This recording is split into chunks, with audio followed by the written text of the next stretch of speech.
Good morning student, मैं पंकज कुमार करम विद्या मंदिर शिक्षण संस्थान की ओर से ऑनलाइन क्लास में फिर से आपका स्वागत करता हूं। आज हम अपनी इस वीडियो में कक्षा 12th बायोलॉजी चैप्टर नंबर 3 के नए टॉपिक पर परागण की क्रिया के विशिष्ट उदाहरणों के अध्ययन को पढ़ेंगे। आज का जो टॉपिक है वो प्रैक्टिकल और थ्योरी दोनों के लिए मोस्ट महत्वपूर्ण है। बोर्ड परीक्षा में इस टॉपिक से संबंधित बहुत से छोटे छोटे क्वेश्चन आपसे पूछे जाते हैं। क्वेश्चन इस प्रकार से होते हैं कि वेलिस्नेरिया में परागण की क्रिया किस प्रकार से होती है, साल्विया पुष्प में परागण की क्रिया किस प्रकार से होती है, समुद्री घासों में परागण की क्रिया किस प्रकार से होती है। तो आज हम अपनी इस वीडियो में इन तीनों क्वेश्चनों का आंसर जानेंगे। तो पहला अपना आंसर क्वेश्चन था कि वेलिस्नेरिया में परागण की क्रिया किस प्रकार से होती है, तो वो इसके विशिष्ट उदाहरणों में आते हैं। चलो अध्ययन करते हैं। वेलिस्नेरिया में परागण की क्रिया जलीय माध्यम में होती है। नंबर 2, साल्विया में परागण की क्रिया किस प्रकार से होती है, साल्विया में परागण की क्रिया कीट द्वारा होती है।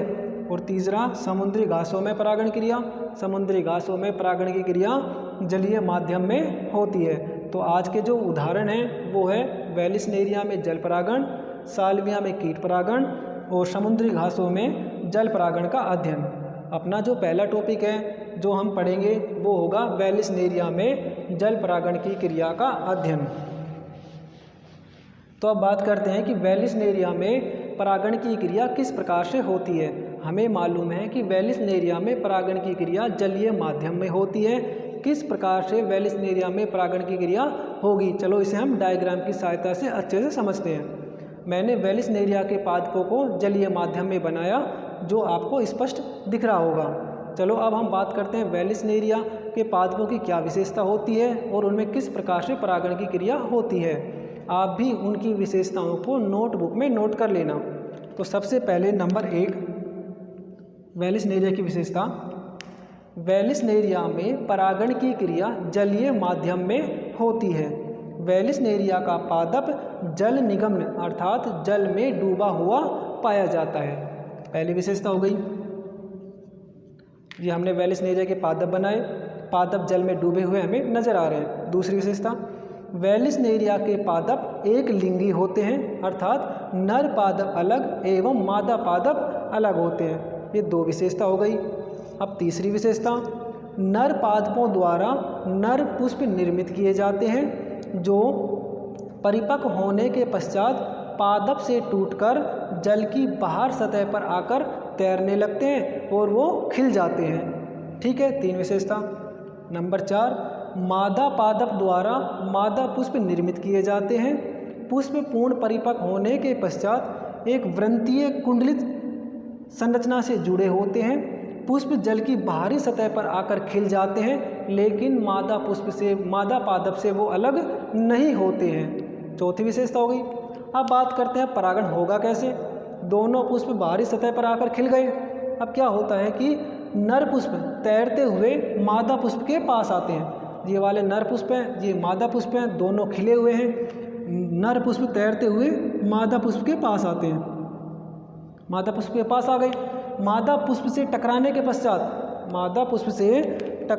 पश्चात इस पुष्प के परागकण उड़कर मादा की वर्तिकाग्र से चिपक जाते हैं। नर पुष्प के परागकण मादा पुष्प से टकराने के पश्चात उसकी वर्तिकाग्र पर चले जाते हैं। वर्तिकाग्र पर चले जाने के पश्चात मादा पुष्प बंद हो जाता है। मादा पुष्प बंद हो गया। ये व्रंतीय कुंडलित संरचना और अधिक कुंडलित होने लगती है जिससे ये मादा पुष्प जल के अंदर चला जाता है। तो इस प्रकार से वेलिस्नेरिया में जल परागण की क्रिया पूरी होती है। ठीक है, चलो दोबारा रिपीट करते हैं। वेलिस्नेरिया में परागण की क्रिया जलीय माध्यम में होती है। वेलिस्नेरिया के पादप जल निगम्न अवस्था में पाए जाते हैं। पहली विशेषता। नंबर 2, वेलिस्नेरिया एक लिंगी पादप होता है जिसमें नर पादप अलग एवं मादा पादप अलग होते हैं। 2 विशेषता कंप्लीट। तीसरी, नर पादपों द्वारा नर पुष्प निर्मित किए जाते हैं जो पूर्ण परिपक्व होने के पश्चात पादप से अलग होकर पादप से टूटकर बाहर जल की सतह पर तैरने लगते हैं। तैरते हुए वो पुष्प खिल जाते हैं, बाहर आकर खिल गए वो। नंबर 4, मादा पादप द्वारा मादा पुष्प निर्मित किए जाते हैं। मादा पुष्प निर्मित होने के पश्चात एक व्रंतीय कुंडलित लंबी संरचना से जुड़े होते हैं। ये लंबी व्रंतीय कुंडलित संरचना मादा पुष्प को बाहर ले आती है। मादा पुष्प भी जल की सतह पर पहुंचने के पश्चात खिल जाता है। ये इसकी 5वीं विशेषता हो गई। अब 6ठी विशेषता में क्या है कि नर पुष्प तैरते हुए मादा पुष्प के समीप आते हैं। समीप आने के पश्चात वो उनसे टकराते हैं। टकराने से पुष्प के परागकण, नर पुष्प के परागकण निकलकर मादा पुष्प की वर्तिका पर चले जाते हैं। जैसे ही मादा पुष्प की वर्तिकाग्र पर नर पुष्प के परागकण पहुंच जाते हैं तो कुछ समय पश्चात मादा पुष्प पुनः बंद हो जाता है। बंद होने के पश्चात जो व्रंतीय कुंडलित संरचना है वो और अधिक कुंडलित होने लगती है, जो पुष्प को अंदर नीचे की ओर खींच ले जाती है। इस प्रकार से वेलिस्नेरिया में जल परागण की क्रिया कंप्लीट हो जाती है। अब आप भी वेलिस्नेरिया के परागण की क्रिया का वर्णन और डायग्राम को अपनी कॉपी में नोट कर लीजिए।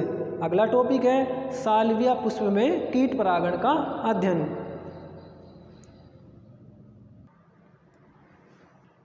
अब है साल्विया पुष्प में कीट परागण का अध्ययन। हमारा क्वेश्चन आता है कि साल्विया पुष्प में परागण की क्रिया किस प्रकार से होती है, तो हम आंसर बता सकते हैं कि साल्विया पुष्प में परागण की क्रिया कीटों के द्वारा संपन्न होती है। तो चलो अब देखते हैं कि साल्विया पुष्प किस प्रकार से दिखाई देता है और उसमें किस प्रकार से परागण की क्रिया हो पाती है। तो मैं साल्विया पुष्प का डायग्राम बोर्ड पे बना देता हूँ। इस प्रकार से हमें साल्विया पुष्प नज़र आता है।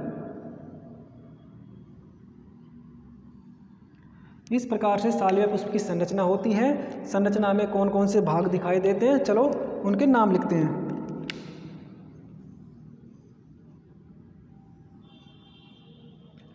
अब नाम लिखते हैं तो सबसे बाहरी चक्कर जो होता है ये वाला, ये होता है बाह्य दल,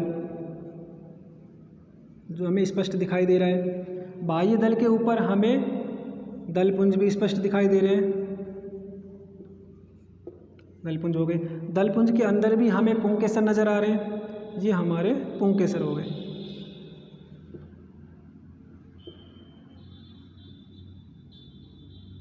ठीक है। अब इसमें साल्विया पुष्प में कीट परागण का अध्ययन करते हैं कि किस प्रकार से साल्विया पुष्प में कीटों द्वारा परागण क्रिया की जाती है। तो अब इसके बारे में साल्विया पुष्प की विशेषता सुन लीजिए। साल्विया पुष्प द्विकोष्ठीय दलपुंज युक्त होता है। एक तो ये वाला, सबसे पहले तो बाह्य दल जो पुष्प के दलपुंजों को बांधे रखने का कार्य करता है। उसके बाद चलते हैं साल्विया पुष्प द्विकोष्ठी दलपुंज युक्त होता है, अर्थात उसमें दलपुंज की संख्या 2 होती है, जो ऊपरी प्लेटफॉर्म और निचले प्लेटफॉर्म के रूप में दिखाई देते हैं। ठीक है, एक दलपुंज, दूसरा दलपुंज। दलपुंज के अंदर 2 पुंकेसर लगे होते हैं। ये हमें स्पष्ट रूप से चित्र में दिखाई दे रहा है कि दलपुंज के अंदर 2 पुंकेसर लगे हुए हैं। दोनों पुंकेसर में एक पुंकेसर होता है जनन छम और दूसरा पुंकेसर होता है जनन ऐछम। चलो इसे भी लिख देते हैं अब।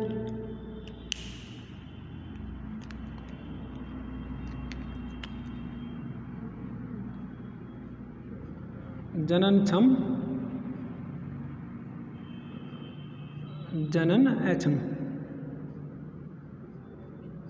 अर्थात एक पुंकेसर में तो परागकण पूर्ण रूप से परिपक्व होते हैं और दूसरे पुंकेसर में परागकण पूर्ण रूप से परिपक्व नहीं हो पाते हैं। ठीक है।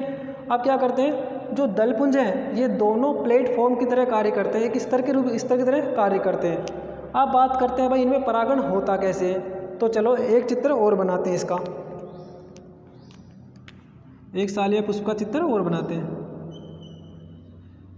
ये हमारा साल्विया पुष्प का दूसरा डायग्राम हो गया। दलपुंज हो गए, 2 हमारे पुंकेसर हो गए। ठीक है।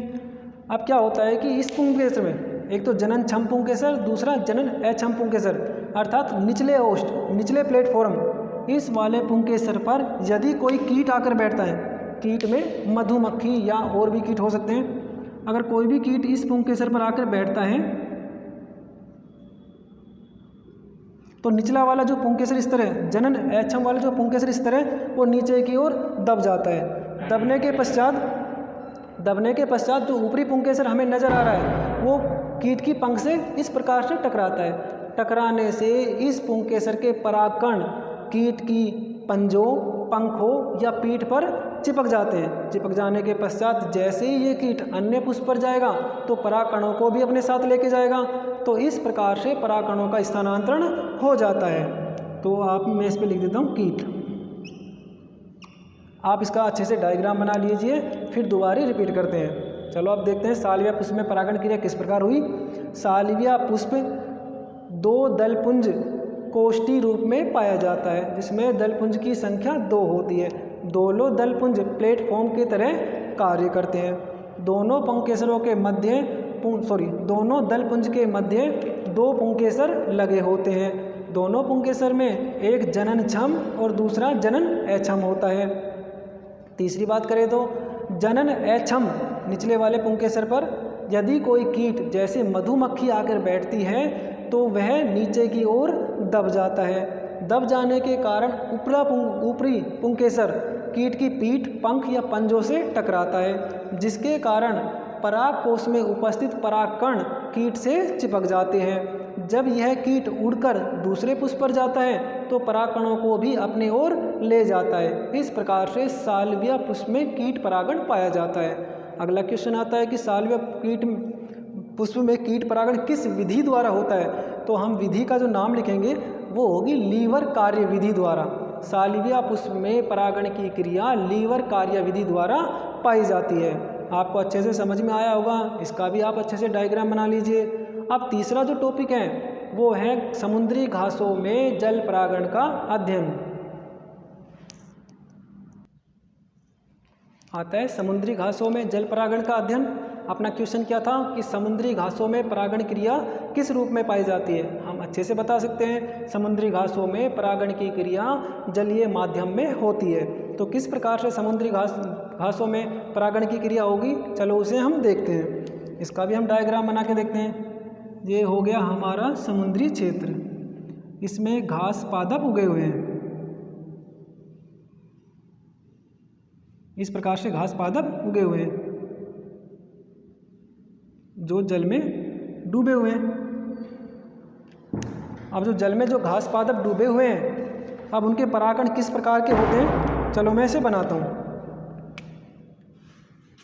इस प्रकार के परागण घास कुल में पाए जाते हैं जो लंबे फीते के समान होते हैं।